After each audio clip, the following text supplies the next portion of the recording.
There was a reporter who worked for Monsignor O'Connor with the Magnificat newspaper named Robert Armbruster, who was hired by Monsignor O'Connor.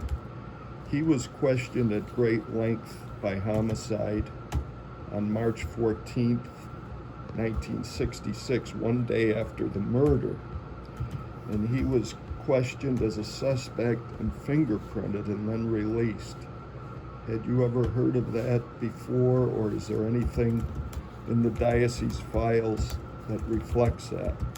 No, as I had mentioned earlier, we can't find any detail on Mr. Armbruster from our investigative search, both within the diocese and then using outside vendors who may have had a record of him. We can't even document his personnel dates, based on what we believe is a destruction of some files back in the flood, as I talked about earlier on South Elmwood back in the late 70s. Even document.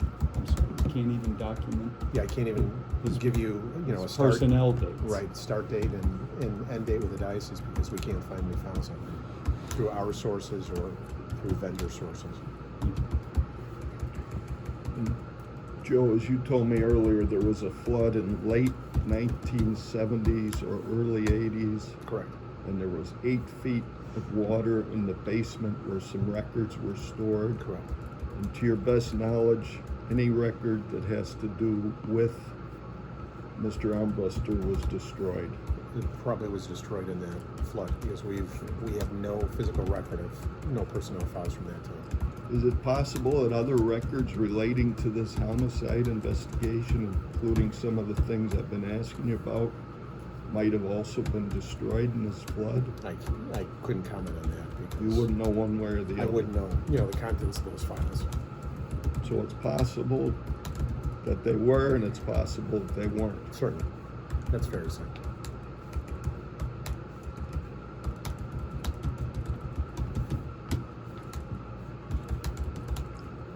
Armbruster told Buffalo police detectives, according to the Buffalo police files, that he once fantasized about hitting Monsignor O'Connor over the head with an axe.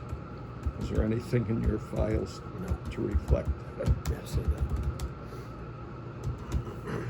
And you, as you stated, you have no personnel files that would even indicate that he's ever worked for the diocese, Mr. Armbruster. Correct. Yeah, we have no files on him whatsoever. So. But there are bylines of his in the Certainly. Magnificat from Certainly. that period of time. And we assume he was a full-time employee of the diocese at the time, working for the newspaper. Do you know if the bishop or any other diocese official was ever told that Armbruster was cleared as a suspect in the Monsignor's death? Don't have any documentation on that.